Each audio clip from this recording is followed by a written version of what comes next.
혈관 건강이 걱정이라면 바로 이것을 드셔야 합니다. 가지는 유독 우리나라 사람들에게 호불호가 강한 채소입니다. 좋아하는 분들도 있지만 특유의 물컹물컹한 식감 때문인지 싫어하는 분들도 참 많은데요. 건강에 좋다는 것은 들어봐서 알지만 어릴 때의 기억 때문에 선뜻 먹지 않게 되는 채소 중에 하나입니다. 하지만 가지는 반드시 먹어야 될 채소입니다. 가지는 미네랄과 식이섬유가 풍부하고 안토시아닌, 마그네슘 등의 여러 가지 영양소가 풍부해서 건강을 위해 반드시 섭취해야 될 채소인데요. 아무리 좋은 채소라도 먹는 방법에 따라 영양소를 잘 섭취할 수도 있고 건강에 오히려 독이 될 수도 있습니다.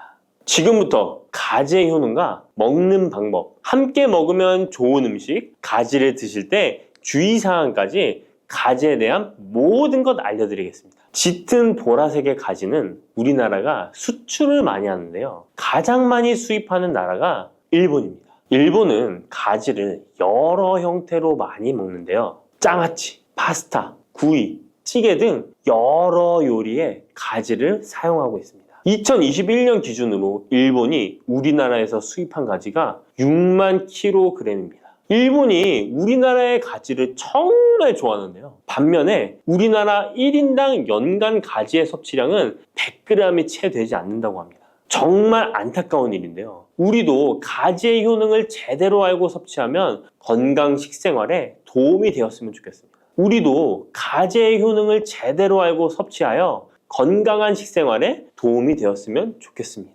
첫 번째, 가지의 효능은 심혈관 질환을 예방하는 데 도움을 준다는 것입니다. 나이가 들수록 심혈관 질환으로 병원을 많이 가게 되는데요. 가지에는 칼륨이 풍부하여 심박수를 안정적으로 유지하는 데 도움을 주고 나트륨의 배출을 도와줘 혈압을 낮추는 데에도 효과가 있습니다. 가지에 풍부하게 함유된 폴라보노이드 성분은 나쁜 콜레스테롤인 LDL 수치를 낮추고 좋은 콜레스테롤인 HDL 수치를 높여주는 효능이 있습니다. 이런 효능들은 심혈관 질환을 예방하는 데 아주 중요한 것으로 많이 알려져 있습니다. 평소에 가지를 주기적으로 섭취하시면 심혈관 질환으로 병원에 갈 일을 조금 줄일 수 있겠죠. 두 번째, 가지의 효능은 염증을 억제하고 가라앉히는 데 도움이 된다는 것입니다. 옛날에는 민간요법으로 사마귀를 제거할 때 가지를 사용했을 정도로 염증 제거에 효능이 좋은데요. 특히 점막에 있는 염증에 효과가 좋은 것으로 알려져 있습니다. 우리 몸에 점막이라 하면 대표적으로 입안, 잇몸, 식도 등이 되겠고요. 위장, 대장 등 소화기관은 거의 모두 점막으로 되어 있습니다. 입으로 음식이 들어가서 항문으로 배출되기까지의 모든 곳이 점막인 건데요. 면역력이 떨어지거나 스트레스, 특정 음식으로 인한 지속적인 자극은 이런 점막에 염증을 일으키게 되는데요. 이런 염증을 억제하는 데 가지가 도움이 된다는 것이죠. 세 번째, 가지의 효능은 혈당을 조절하는 데 도움을 주는 것입니다. 가지의 풍부한 식이섬유는 우리가 섭취한 탄수화물과 지방의 흡수와 소화를 늦춰주는 역할을 하게 됩니다. 이런 작용으로 혈당을 낮추는 데 많은 도움을 줄 수 있는데요. 식이섬유는 당을 흡착하여 몸에 흡수되는 속도를 느려지게 해서 혈당이 급격히 올라갔다 급격히 떨어지는 혈당 스파이크 현상을 예방할 수 있고 저혈당도 방지하며 이런 효능으로 혈당을 일정하게 유지하는 데 도움을 줄 수 있습니다. 또한 가지의 풍부한 폴리페놀 성분과 천연 식물 화합물은 설탕의 흡수를 감소시켜주고 인슐린 분비를 증가시켜주어 혈당을 낮추는 데 도움을 주게 됩니다. 네 번째, 가지의 효능은 노화를 예방하는 데 도움을 준다는 것입니다.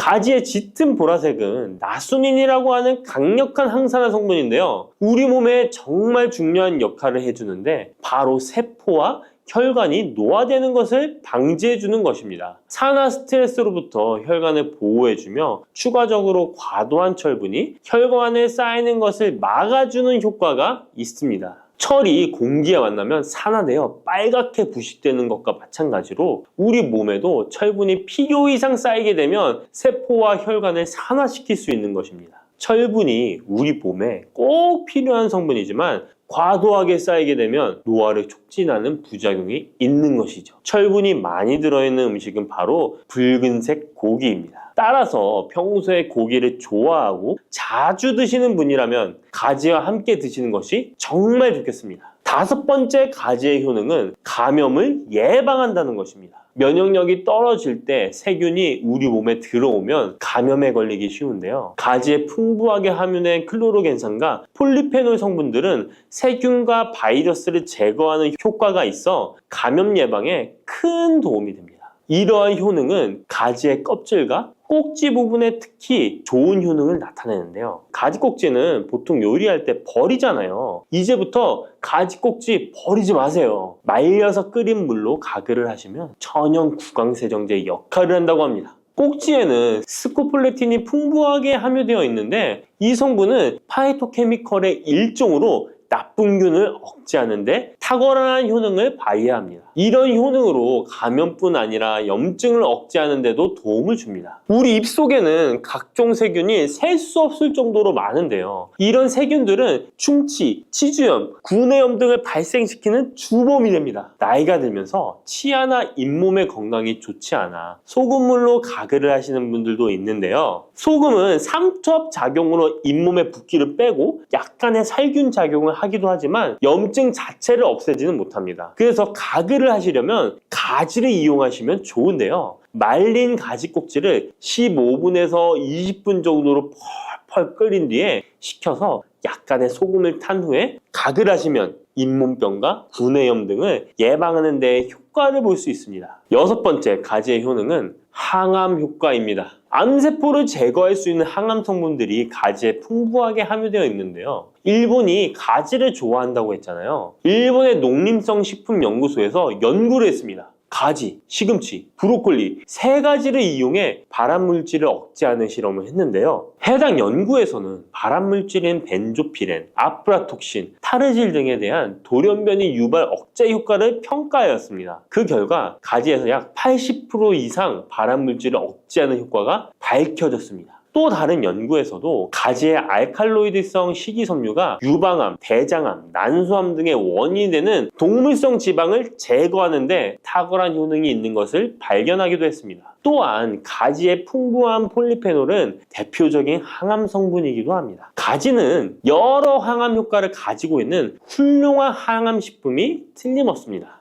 일곱 번째 가지의 효능은 시력을 보호하는 데 도움을 준다는 것입니다. 눈의 망막에는 빛을 감지하는 역할을 하는 로놉신이라는 단백질이 있습니다. 어두운 곳에서 밝은 곳으로 가거나 깜깜한 곳에서 불을 켜면 눈이 눈부신 증상이 나타나잖아요. 이런 증상은 로놉신이 빛에 의해서 한순간에 대량으로 분해되면서 시신경에 강한 자극을 주기 때문입니다. 체내에 로놉신이 줄어들면 시력 저하나 야맹증이 발생할 수 있는데요. 로놉신이 생성되려면 베타카로틴이 필수적으로 필요합니다. 가지의 속살에는 이 베타카로틴이 풍부하게 함유되어 있습니다. 또한 가지 껍질에 풍부한 안토시아닌 성분은 시신경 주변에 모세혈관이 노화되는 것을 방지하고 염증을 억제하는 효능으로 시신경을 보호하고 눈의 노화를 예방하는 데 큰 도움이 됩니다. 여덟 번째 가지의 효능은 뇌 기능을 향상시키고 치매를 예방하는 데 도움을 주는 것입니다. 가지에는 비타민 B6, 엽산, 마그네슘 등의 영양소가 풍부하게 함유되어 있습니다. 이러한 영양소는 뇌 신경 전달 물질의 생성을 촉진하고 뇌의 기능을 향상시키는 효과가 있습니다. 또한 가지에 함유한 안토시아닌은 뇌의 노화를 방지하고 기억력을 향상시키는 효과가 있어 치매 예방에 도움이 됩니다. 이렇게 가지에는 뇌 기능 유지와 뇌 건강에도 좋은 효과를 나타냅니다. 아홉 번째 가지의 효능은 피로 회복에 도움을 준다는 것입니다. 가지에 함유된 비타민C, 칼슘, 마그네슘 등의 성분들이 체내의 대사를 촉진하고 에너지를 생성하는 데 도움을 줍니다. 체온 조절에 도움을 주며 가지에 함유된 스코폴레틴과 스코파론 성분은 근육의 신경 안정 및 경련을 완화시켜주는 효능이 있어 근육 피로 회복에 많은 도움을 줄 수 있습니다. 열 번째, 가지에는 열을 내려주는 해열 작용이 있습니다. 가지는 차가운 성질을 갖고 있는 채소로 평소 몸에 열이 많은 사람의 체온을 다스려주는 효과가 있으며 감기로 인해 열이 오를 때에도 열을 내려주는 해열 효과가 있습니다. 가지의 클로로겐산 성분이 염증 매개 물질인 프로스타글란딘과 사이토카인의 생성을 억제하여 염증 반응으로 인한 발열을 완화할 수 있습니다. 이렇게 좋은 가지를 효과적으로 섭취하는 방법은 따로 있습니다. 그냥 드시는 것보다 들기름과 함께 조리하여 드시는 것을 추천드립니다. 가지에 있는 리놀렌산과 비타민 E는 지용성 성분이기 때문에 들기름과 함께 섭취하면 체내 흡수율이 높아집니다. 가지의 속살은 스폰지같이 기름을 흡수하기 때문에 들기름의 영양소 흡수율은 더욱 높아질 수 있습니다. 들기름은 하루에 한 스푼씩 약처럼 드시는 분들이 있을 만큼 건강에 많은 도움을 주는데요. 치매를 유발하는 물질인 베타 아밀로이드가 뇌에 쌓이는 것을 막아주어 알츠하이머 치매를 예방하는 효능이 있습니다. 또한 피토스테롤이라는 성분이 함유되어 혈관 내 콜레스테롤의 수치를 낮춰주는 데 도움이 됩니다. 이뿐 아니라 염증성 질환을 예방하고 뼈의 건강에도 좋으며 심혈관 질환을 예방하고 장 건강에도 정말 좋은 효능을 발휘하는 것이 들기름입니다. 이런 들기름이 가지와 만나면 효과가 극대화되는 것인데요. 가지를 요리할 때는 쪄서 드시는 것이 가장 많은 영양소를 흡수할 수 있는 방법입니다. 상명대학교의 외식영양학과 연구팀이 이에 대한 실험을 진행했습니다. 가지 100g을 물에 넣어 삶는 방법, 찜기에 넣어 찌는 방법, 그리고 랩을 씌워 전자레인지에 돌리는 방법, 이렇게 3가지 방법으로 가지를 조리했습니다. 이때 가지의 항산화 성분인 클로로겐산의 함량이 어떻게 달라지는지 확인을 했는데요. 가지를 찜기에 넣고 쪘을 때 클로로겐산의 함량이 늘어났다고 합니다. 항산화 성분뿐만 아니라 칼슘도 가지를 쪘을 때 가장 많은 함량이 나왔다고 하는데요. 그런데 항상 쪄서만 드실 수는 없잖아요. 삶아서 드신다면 가지 삶은 물은 절대 버리지 말고 함께 드시길 바랍니다. 짙은 보라색의 가지 껍질에는 안토시아닌이 풍부한데요. 이 안토시아닌의 항산화 효과는 토마토의 3배, 그리고 브로콜리의 2배로 알려져 있습니다. 이 안토시아닌은 항산화 작용에도 강력하지만 스트레스를 완화하는 데에 도움을 주고 신체가 정상적인 기능을 회복하고 유지하는 데에도 도움을 주는 성분입니다. 신체가 정상적인 기능을 회복하고 유지하는 데에도 도움을 주는 성분입니다. 그런데 이 안토시아닌은 수용성 성분으로 물에 잘 녹아 나옵니다. 그래서 가지를 씻을 때는 너무 물에 오래 담가두지 마시고요. 가지를 삶아서 조리했다면 이 물에 안토시아닌이 풍부하게 함유되어 있기 때문에 이 가지 삶은 물을 차처럼 드셔도 되고 다른 요리할 때 채수로 사용하셔도 좋습니다. 이렇게 좋은 가지도 드실 때 주의하실 사항이 있습니다. 많은 채소나 과일들이 익히지 않고 생으로 드실 때 좋은 경우가 많은데요. 가지는 절대로 생으로 드시면 안 됩니다. 가지에는 솔라닌이라는 독성 물질이 있기 때문입니다. 솔라닌은 쌍난 감자에 생기는 독성과 같은 것인데요. 이 독성은 위경련, 복통, 현기증, 식중독 등의 증상을 유발할 수 있으므로 가지는 반드시 익혀서 드시기 바랍니다.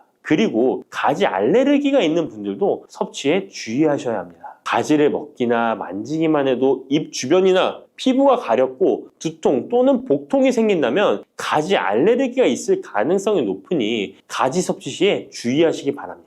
가지 알레르기가 아니더라도 아토피나 다른 알레르기 때문에 항히스타민제를 복용하고 있는 분들도 가지 섭취를 주의하시면 좋겠습니다. 마지막으로 가지는 찬 성질의 음식이기 때문에 체질 자체가 냉하여 몸에 냉증이 있는 분들은 가지를 다량 섭취하실 경우 위장에서 탈이 날 수 있으므로 섭취 시 주의하시기 바랍니다. 여러분, 달콤 쌉쌀한 계피 좋아하시나요? 저는 향긋한 수정과도 좋아하고 계피가루를 얹은 라떼도 매우 좋아하는데요. 계피는 단순히 향긋한 맛을 주는 향신료 이상의 효능을 가지고 있다는 것 알고 계신가요? 우리가 몰랐던 계피의 효능은 함께 먹으면 좋은 음식들, 그리고 주의할 점까지 자세히 알려드릴게요. 첫 번째 계피의 효능은 바로 암 예방 효과입니다. 계피는 항산화 성분이 풍부한 음식인 거 아시나요? 우리나라뿐만 아니라 전 세계적으로 계피는 많은 사랑을 받고 있는데요. 향이 좋을 뿐만 아니라 계피의 효능 또한 뛰어나기 때문입니다.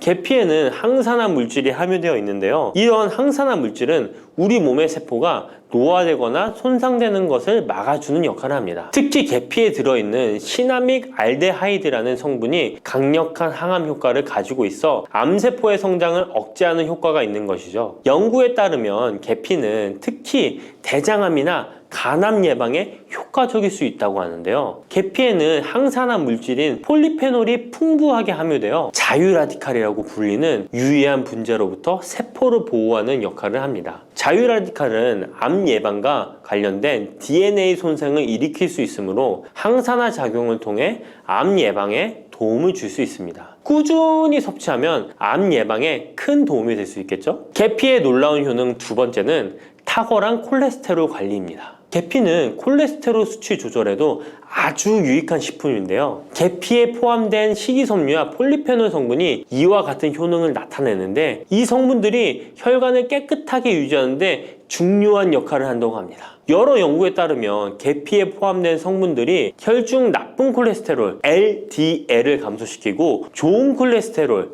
HDL을 증가시키는데 도움을 주고 있다고 합니다. 이는 계피에 함유된 특정 화합물이 콜레스테롤의 흡수를 억제하고 간에서 콜레스테롤의 생성을 감소시키는 작용을 할 수 있다는 것을 의미합니다. 계피는 체내에서 지방의 축적을 막고 혈관의 건강을 유지하는 데도 중요한 역할을 한다고 알려져 있죠. 고지혈증이나 고콜레스테롤 혈증은 심혈관 질환을 일으킬 수 있는 중요한 위험 요소로 알려져 있는데요. 계피는 이런 위험 요소를 관리하는 데 도움을 줄 수 있답니다. 따라서 계피를 적당히 섭취하면 콜레스테롤을 관리하는 데 유익하다고 할 수 있습니다. 심혈관 질환이 걱정되시는 분들에게는 정말 좋은 식품이죠. 세 번째, 계피의 아주 놀라운 효능은 바로 당뇨병 예방입니다. 당뇨병은 많은 분들이 고통받고 있는 질병이죠. 주위에 당뇨병 때문에 혈당 관리하시는 분들 자주 볼 수 있는데요. 그런데 계피가 당뇨병 관리에 큰 도움이 된다고 하니 놀랍지 않나요? 계피에 함유된 크로모라는 성분이 인슐린 민감성을 높여주어 혈당 수치를 안정시키는데 도움을 줄 수 있다고 하는데요. 연구에 따르면 계피를 꾸준히 섭취한 사람들은 식후 혈당이 급격하게 상승하는 것을 막을 수 있다고 합니다. 또한 계피에 포함된 시네믹 알데하이드 성분이 인슐린 민감도를 높여주고 혈당 수치를 안정시키는데 도움을 준다고 알려져 있죠. 이 성분이 인슐린이 더 잘 작용하도록 돕기 때문에 혈당을 효과적으로 조절하는데 도움을 주는 역할을 할 수 있습니다. 우리나라보다 더 계피를 좋아하는 인도에서 계피 섭취와 대사증후군에 관련한 실험이 진행되었는데요. 인도 델리 학교에서 진행한 실험 연구에 따르면 대사증후군이 있는 116명을 두 그룹으로 나눈 뒤 16주간 한 그룹은 계피 추출물을 섭취하고 다른 한 그룹은 계피가루가 들어있다고 속인 가짜 약을 섭취하게 했는데요. 16주 뒤 확인했더니 계피 추출물을 먹은 그룹은 가짜 약을 먹은 그룹에 비해 대사증후군에 악영향을 주는 체중, 혈당, 콜레스테롤 등의 수치가 개선되었다고 합니다. 참으로 놀랍죠. 물론 계피를 꾸준히 섭취하는 것만으로도 당뇨병을 완전히 예방할 수 있는 것은 아니지만 식이요법에 포함시킬 수 있는 좋은 재료라는 점은 분명합니다. 네 번째, 계피의 놀라운 효능은 바로 항염작용입니다. 계피가 항염작용까지 있다니 참 신기하죠? 계피에는 항염증 작용이 있는 화합물이 함유되어 있는데요. 계피에 들어있는 시나믹 알데하이드 성분은 염증을 줄이는데 효과적이라고 연구 결과도 있습니다. 이 성분은 몸속 염증 반응을 억제해 주어 관절염, 근육통, 염증성 질환이 있는 분들에게 매우 유익한 식품이죠. 특히 체내에서 발생하는 염증은 만성적인 질환을 유발할 수 있기 때문에 이를 예방하는 것이 중요한데요. 계피를 섭취하면 몸속 염증을 낮춰주는데 도움을 줄 뿐만 아니라 면역력 강화에도 긍정적인 영향을 미친다고 알려져 있습니다. 겨울철에는 찬바람과 습기로 인해 염증이 쉽게 발생하는데 계피를 섭취하면 몸을 따뜻하게 해주고 염증을 예방하는 데 도움이 됩니다. 계피 섭취가 일상적인 건강 유지, 특히 쌀쌀한 겨울에 아주 좋은 영향을 미친다고 할 수 있죠. 그렇다면 이것들과 계피와 함께 먹으면 계피의 효능이 2배가 된다는데요. 계피와 함께 먹으면 더 좋은 음식은 무엇일까요? 바로 알려드릴게요. 계피와 함께 먹으면 좋은 음식, 첫 번째는 요거트입니다. 계피를 요거트와 함께 먹으면 정말 맛있고 건강에도 좋다는 거 아시는 분 있나요? 혹시 그릭 요거트나 프로바이오틱스 같은 단어들 들어보셨죠? 요거트에는 단백질, 칼슘, 프로바이오틱스 등의 영양소가 풍부하게 함유되어 있는데요. 요거트는 발효식품으로 몸에 좋은 프로바이오틱스가 풍부해서 장 건강에 도움을 주는데 계피와 요거트를 함께 섭취하면 서로 시너지 효과를 낼 수 있습니다. 그리고 계피 항염작용과 혈당 안정 효과가 더해져서 건강을 더욱 향상시킬 수 있죠. 요거트에 계피를 넣으면 소화 기능을 개선하고 특히 요거트에 계피를 넣으면 체내 지방을 태우는데 도움이 되는 효과가 있어 요거트와 계피를 함께 섭취하면 소화를 돋고 체중 관리에도 매우 좋습니다. 그게 다가 아니죠. 계피의 매콤달콤한 향이 요거트와 잘 어울려 맛있게 즐길 수 있습니다. 요거트를 자주 드시는 분들은 꼭 한번 계피를 뿌려서 드셔보세요. 샐러드 드실 때 드레싱으로 요거트를 사용한 뒤 그 위에 계피가루 톡톡 뿌려서 드시는 것도 아주 좋은 계피와 요거트 활용법입니다. 계피와 찰떡궁합의 식품 두 번째는 사과입니다. 계피와 사과는 정말 잘 어울리는 조합인 거 아시나요? 사과에는 비타민C와 식이섬유, 항산화 성분이 풍부해서 면역력 강화와 소화에 도움을 주는 과일인데요. 계피는 당뇨병 예방과 관리에 도움을 주며 혈당 조절에 효과적인데요. 계피와 사과를 함께 먹으면 두 가지 재료의 장점이 더해져 더욱 효과적인 건강 관리가 가능하다는 것이에요. 그리고 이 두 가지가 만나면 체중 관리에도 큰 도움이 된다니 같이 안 먹을 이유가 없겠죠. 맛 또한 더욱 좋아지는데요. 계피는 사과의 달콤한 맛을 더욱 풍부하게 만들어주는데 서양에서는 디저트로 사과파이에 계피가루를 얹어 향긋하게 즐기는 게 유명하죠. 같이 섭취할 때는 사과에 계피를 뿌려서 간단히 먹거나 사과를 얇게 썰어 계피를 뿌려 먹으면 더욱 맛있고 건강한 간식이 될 수 있다는 것 기억해 주세요. 세 번째, 계피와 먹으면 좋은 음식은 바로 커피입니다. 계피와 커피는 정말 좋은 궁합을 자랑한다는 거 아셨나요? 커피는 카페인 덕분에 활력을 주는 음료인데요. 커피의 쓴맛이 사람마다 호불호가 갈릴 수 있습니다. 그런데 계피를 커피에 넣으면 그 쓴맛이 부드럽게 변화하면서 더 풍부하고 깊은 맛을 느낄 수 있는데요. 계피가 커피의 쓴맛을 부드럽게 감싸주기 때문에 커피를 마시는 동안에 입안에 더 부드러운 느낌을 주게 되는 것이죠. 계피는 항염증 효과와 항산화 효과가 뛰어나서 커피와 함께 마시면 건강 효과도 한층 더 올라가는데요. 커피 자체에도 많은 항산화 물질이 포함되어 있는데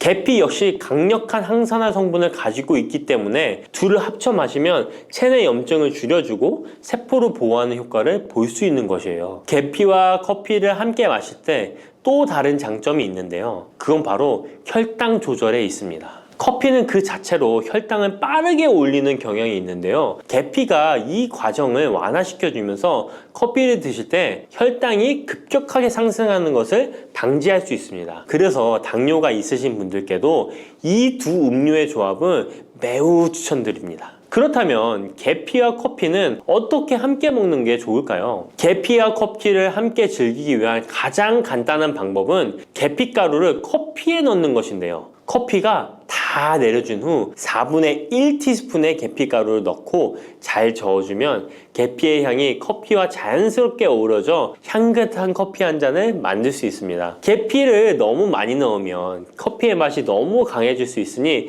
적당량을 넣어주는 것 잊지 마세요. 또한 계피 스틱을 사용해 커피를 우려내는 방법도 있는데요. 커피를 내린 후에 계피 스틱을 커피에 넣고 몇 분간 우려내면 계피의 향이 은은하게 배어들어 훨씬 더 맛있고 건강한 커피를 즐길 수 있습니다. 계피 스틱을 사용하면 시각적으로도 멋진 효과를 줄 수 있기 때문에 커피를 더욱 고급스럽고 멋스럽게 즐기고 싶다면 계피와 커피 꼭 한번 같이 우려보세요. 계피와 찰떡궁합 꿀조합을 알려드렸다면 이번에는 계피와 함께 먹으면 몸에 해가 되는 음식이 있다는 것을 알고 계신가요?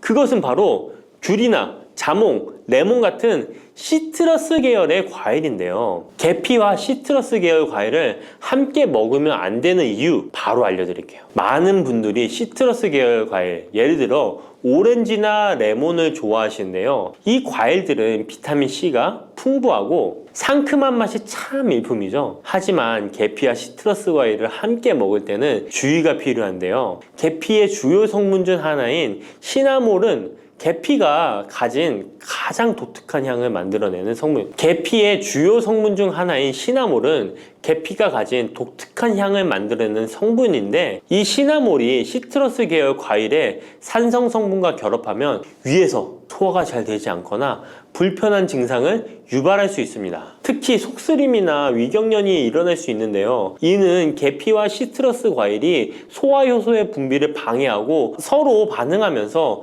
위에 자극을 주기 때문입니다. 거기에다 시트러스 과일의 산도가 더해져 위산이 과도하게 분비될 수 있기 때문에 계피와 오렌지, 레몬, 귤과 같은 과일들을 함께 먹는 것은 피하는 것이 좋습니다. 만약 계피와 과일을 함께 즐기고 싶다면 아까 알려드렸던 사과도 매우 좋고, 아니면 배도 계피와 잘 어울리는데요. 이러한 과일 소화에도 부담을 주지 않기 때문에 이제부터 계피와 과일을 함께 드시고 싶다면 꼭 유의해 주세요. 계피가 많은 효능을 가지고 있지만 부작용도 있을 수 있는데요. 계피를 섭취할 때 주의할 점은 무엇일까요? 그건 바로 과다 섭취, 간에 손상을 줄 수 있기 때문입니다. 계피는 적당히 섭취하면 건강에 많은 도움을 주지만 과다 섭취 시에 간에 부담을 줄 수 있다는 거 아셨나요? 특히 일반적으로 판매되는 카시아 계피는 쿠마린이라는 성분을 포함하고 있는데요. 이 성분은 과다 섭취 시에 간 손상을 일으킬 수 있습니다. 쿠마린은 간 독성을 일으킬 수 있는 물질로 알려져 있기 때문에 계피를 과다하게 섭취하는 것은 최대한 피하는 것이 좋겠죠? 여기서 우리가 주로 섭취하는 계피가 카시아 계피인지 세이론 계피인지 헷갈리시는 분도 있으실 거예요. 둘의 차이점을 알려드릴게요. 일반 계피는 주로 카시아 계피인데요. 카시아 계피는 중국, 인도, 베트남 등의 아시아 지역에서 많이 재배됩니다. 이 계피는 맛이 더 강하고 매운맛이 나면서 향도 좀 더 진하죠. 가격도 비교적 저렴해서 국내 유통되는 계피는 대부분 이 카시아 계피입니다. 세이론 계피는 주로 스리랑카, 인도의 일부 지역에서 자주 자생하는데요. 이 세이론 계피는 쿠마린의 함량이 매우 적답니다. 그래서 세이론 계피는 일반 계피보다 상대적으로 많이 섭취해도 건강에 부담이 적다는 것이죠. 세이론 계피는 향도 더 섬세하고 가벼운 느낌을 준다는 건데요. 세이론 계피는 더 희귀하고 가격이 비싸고 고급 계피로 취급되며 주로 건강식품이나 고급 요리에 사용됩니다. 앞서 말했듯이 우리가 쉽게 구할 수 있는 계피는 카시아 계피인데요. 그래서 섭취할 때는 보통 하루에 1에서 2g 정도 섭취하는 것이 안전한 양으로 권장되고 있고, 과다 섭취로 계피의 부작용을 경험하고 싶지 않으시다면 계피를 섭취할 때는 적당량을 지키는 것이 중요합니다. 꼭 기억해 주세요. 바다의 불로초, 해조류의 왕이라는 별명을 갖고 있는 김, 이런 몸에 좋은 김도 잘못 먹으면 암에 걸리고 치매에 걸릴 수 있다는 사실 알고 계신가요?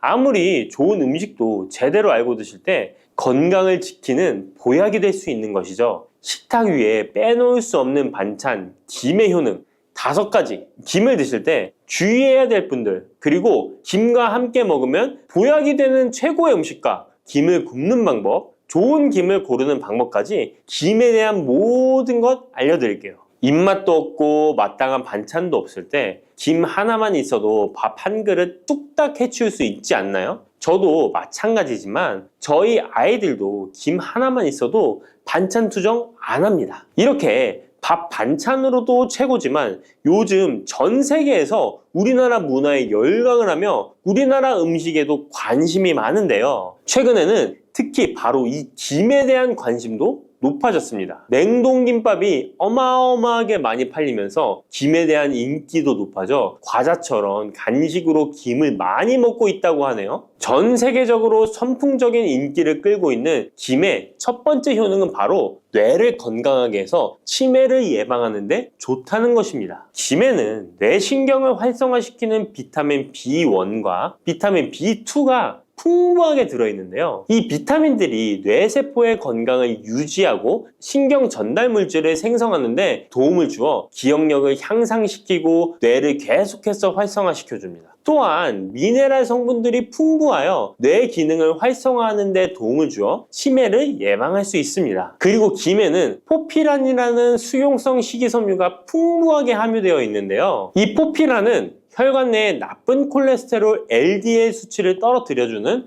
효능이 있습니다. 따라서 혈관 내의 혈전 생성을 막아주고 동맥경화도 예방하여 혈액순환을 좋게 함으로써 뇌에도 혈류를 원활하게 해주는 것입니다. 또 김에 함유되어 있는 알긴산이라는 성분이 있는데요. 이 알긴산도 콜레스테롤이 혈관에 쌓이는 것을 방지하고 몸 밖으로 배출시켜주는 역할을 해줍니다. 국립부경대학교 연구팀의 연구 결과에 따르면 알긴산은 혈관 내의 중금속과 노폐물을 흡착하여 제거하고 혈액 속 중성지방 및 콜레스테롤을 억제하여 피를 맑게 하고 성인병 예방에 놀라운 기능을 한다고 보고하고 있습니다. 이러한 성분들의 효능으로 뇌에 필요한 영양분을 충분히 공급하고 노폐물을 빨리빨리 배출할 수 있게 되어 머리도 맑아지고 뇌신경을 튼튼하게 해주는 것이죠. 이러한 김과 계란을 함께 드시면 엄청난 시너지 효과를 누릴 수 있는데요. 계란에는 비타민 B1, 2와 콜린이라는 성분이 풍부한데 이 성분들이 뇌신경을 활성화하는 데 큰 도움을 줄 수 있습니다. 그 이유를 살펴보면 콜린은 뇌의 신경 시스템에서 중요한 역할을 하는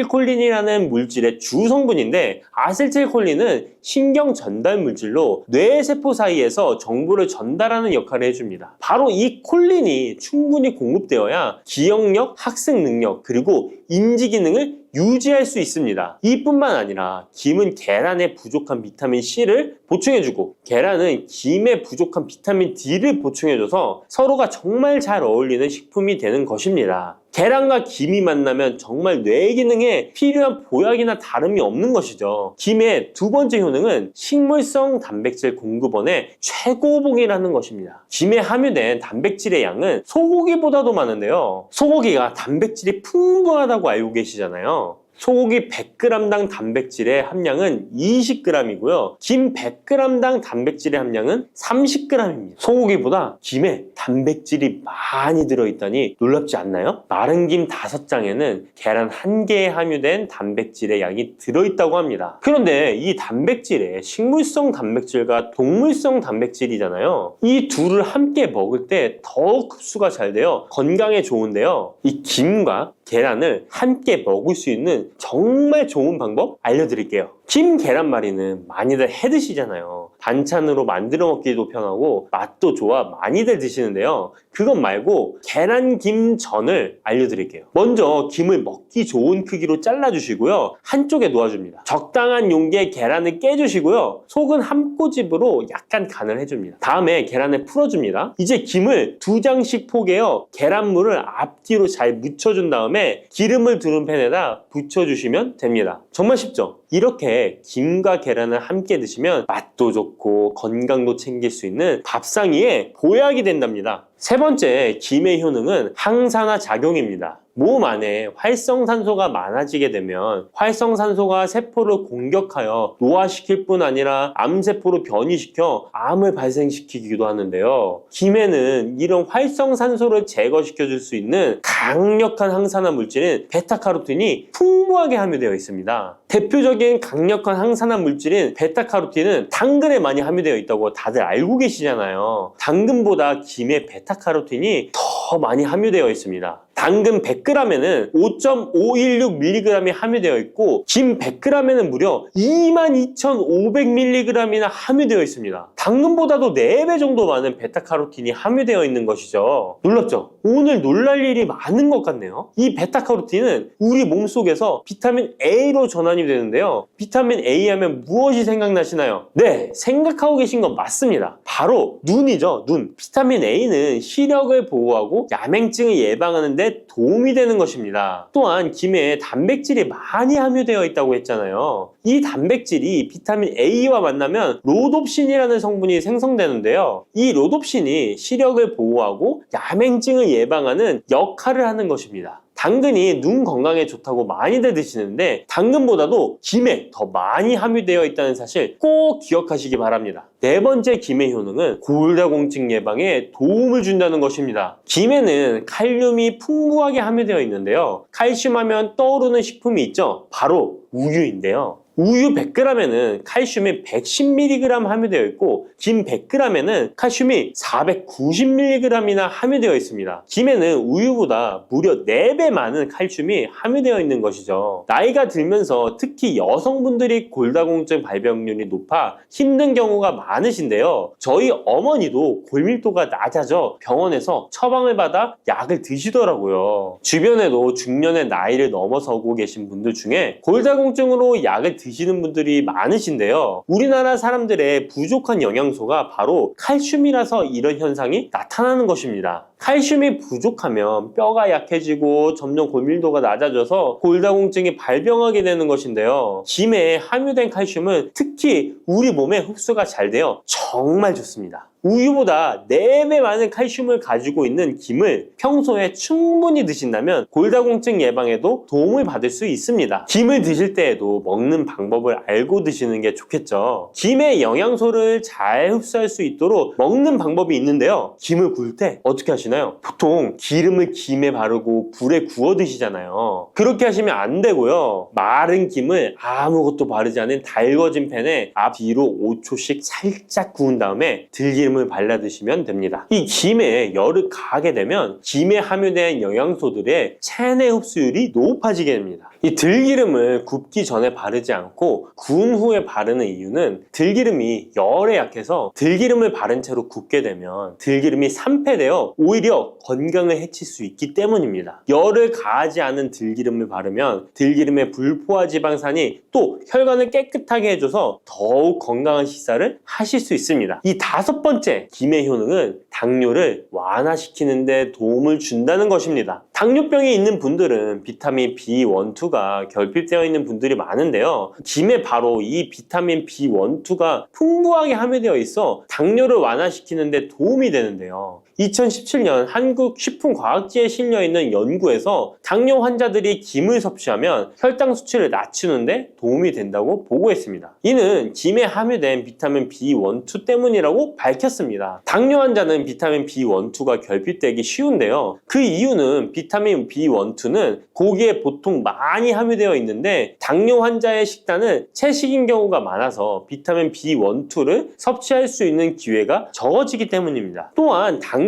환자에게 처방되는 메트포르민 계열의 성분들의 약물이 비타민 B1, 2의 흡수를 방해해 비타민 B1, 2가 결핍될 가능성은 더욱 높아집니다. 당뇨 환자들은 고혈당으로 인해 신경이 많이 손상이 되는데요. 이 때문에 손발끝이 저리거나 통증이 오는 신경합병증이 발생하게 됩니다. 이 증상을 완화시키고 신경이 손상되지 않도록 보호하는 역할을 비타민 B1, 2가 해주는 것입니다. 이런 이유로 당뇨 환자는 비타민 B1, 2의 섭취를 신경 써서 해주는 것이 좋지만 말씀드린 대로 육류 식단은 또 당뇨 환자의 식단에 잘 들어가 있지 않죠. 그래서 비타민 B1, 2가 풍부한 김을 섭취하는 것이 당뇨 환자에게 정말 좋은 대안이 되는 것입니다. 비타민 B1, 2의 하루 권장 섭취량은 2.4mg인데요. 이는 자르지 않은 김 한 장만 섭취해도 충분히 섭취할 수 있는 양입니다. 당뇨가 있는 분들이라면 오늘부터 식사하실 때 김을 꼭 드셔야겠죠? 다만 시중에 판매되는 조미김은 기름에 구워지고 그 기름이 산패될 가능성이 높아 오히려 건강에 해로울 수 있으니까 알려드린 대로 마른 김에 기름을 바르지 않고 달궈진 팬에 살짝 구워 드시기 바랍니다. 그런데 이렇게 평소에 많이 드시고 계신데 잘못 드시면 건강을 해칠 수도 있다는 사실 알고 계신가요? 특별히 갑상선이 약하신 분들은 김을 섭취하는데 주의하셔야겠습니다. 갑상선은 우리 몸에서 가장 중요한 내분비 기관 중 하나인데요. 갑상선은 목 부분 기관지 아래에 위치한 나비 모양의 내분비 기관입니다. 중요한 여러 기능을 하지만 그 중에서도 특별히 대사율을 조절하는 기능을 합니다. 갑상선에 T3, T4 호르몬을 분비하여 우리 몸의 에너지 소비와 체온 조절을 하는데 중요한 역할을 하는 것입니다. 그리고 갑상선 호르몬은 신경 시스템의 정상적인 기능을 유지하는데 꼭 필요한데요. 이 호르몬이 제대로 분비가 되지 않아 수치가 너무 높거나 낮게 되면 우울증, 불안 증세,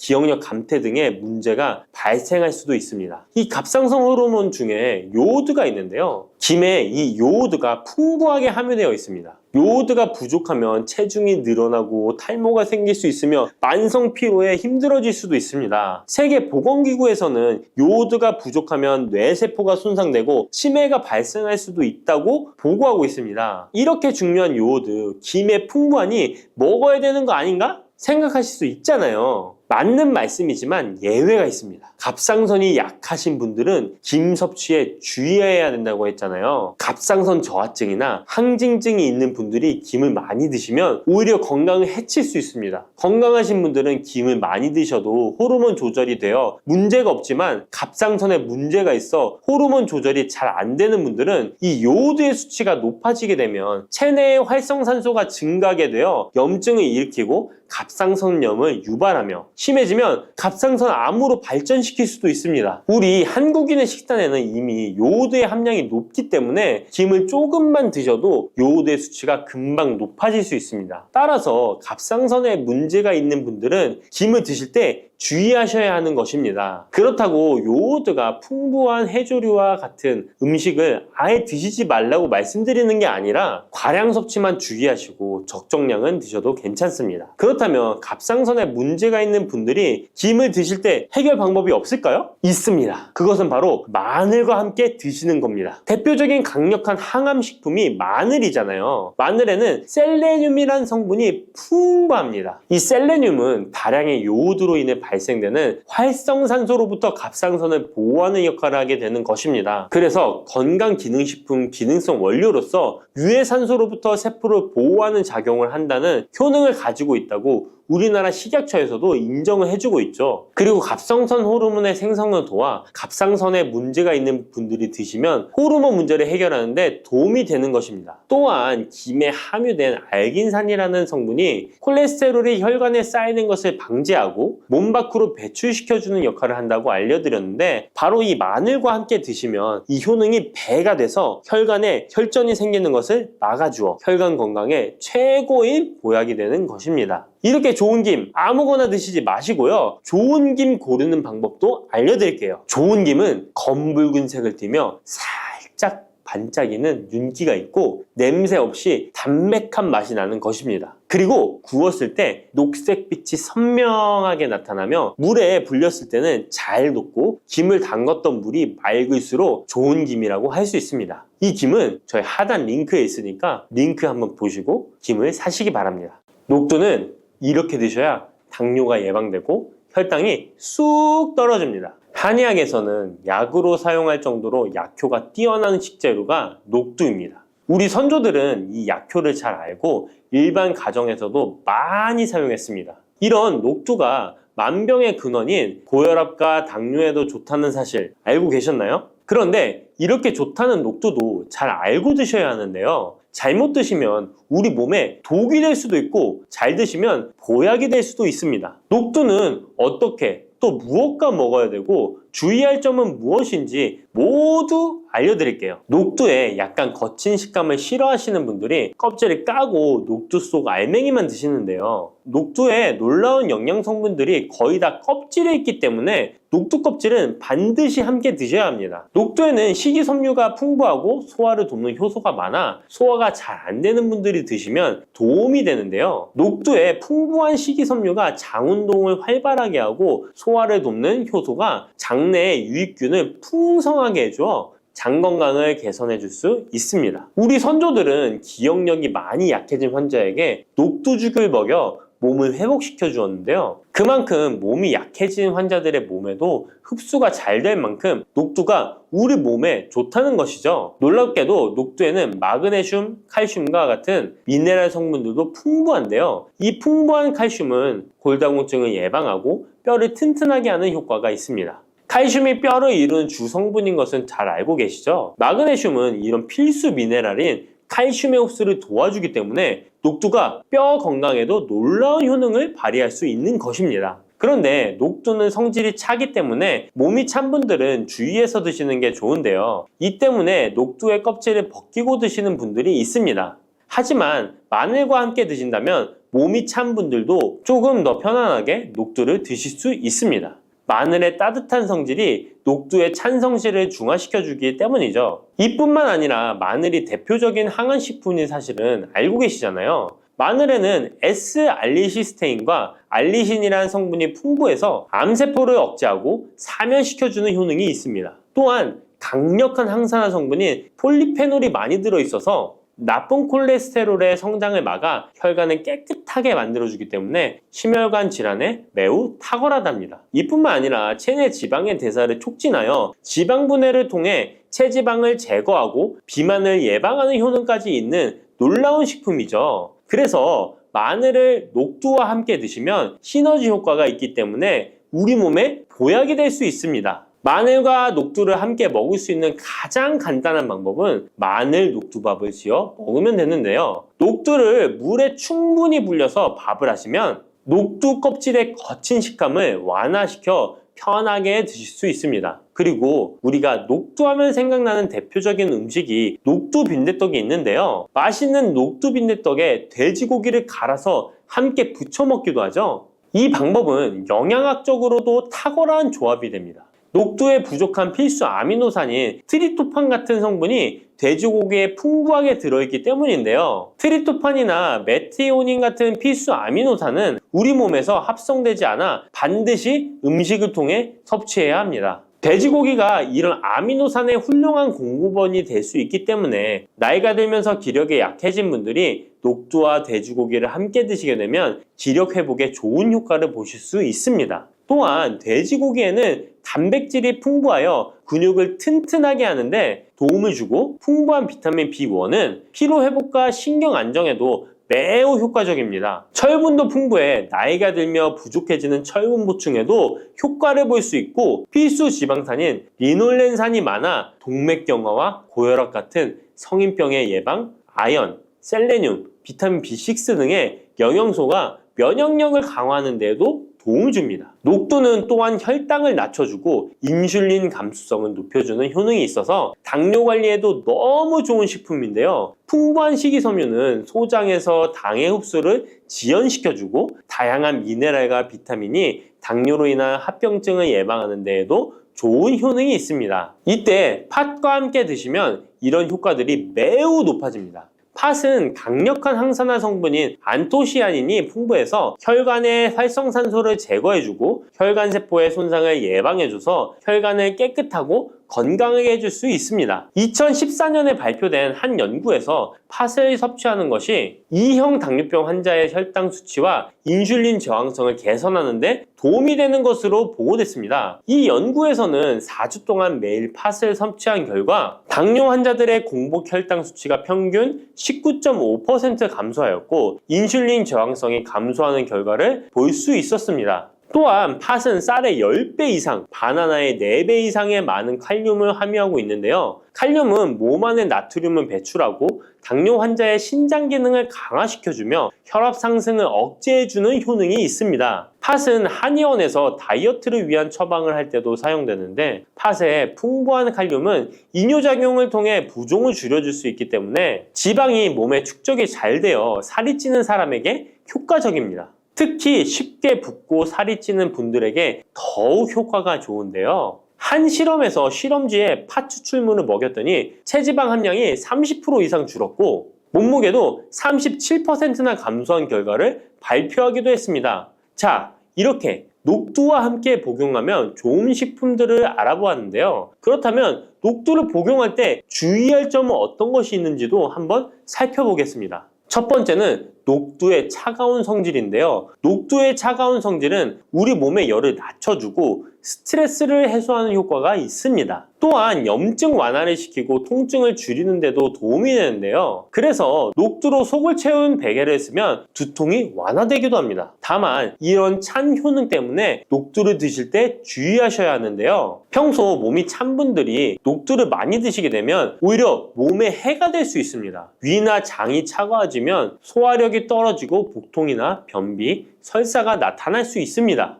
이런 분들이 녹두를 드시려면 앞에서 알려드린 대로 마늘과 함께 드셔보시기 바랍니다. 그리고 두 번째 주의할 점은 바로 녹두의 강력한 해독작용입니다. 녹두의 해독작용은 우리 몸의 중요한 장기 중 하나인 간에 많은 도움을 주는데요. 간은 우리 몸의 독소를 해독하는 역할을 맡고 있는데 녹두가 이런 간의 해독 기능을 도와주게 됩니다.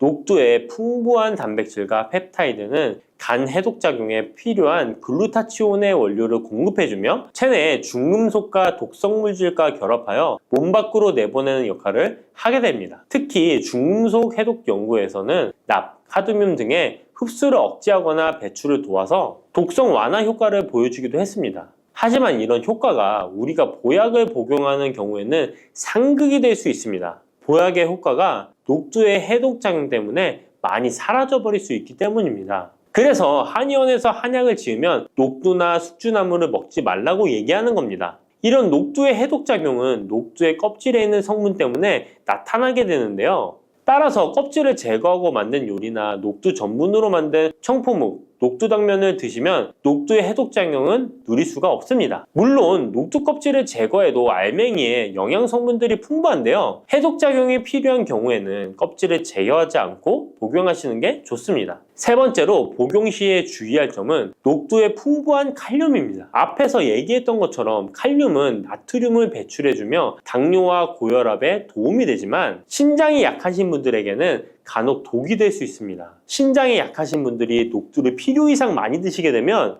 칼륨 배출이 제대로 안 되면서 몸에 칼륨이 쌓여서 고칼륨 혈증이 발생할 수 있습니다. 그렇게 되면 근육 약화나 부정맥, 심장 질환 등의 증상이 발생할 수 있으니까 신장이 약하신 분들은 과도하게 많이 드시지 않는 게 좋습니다.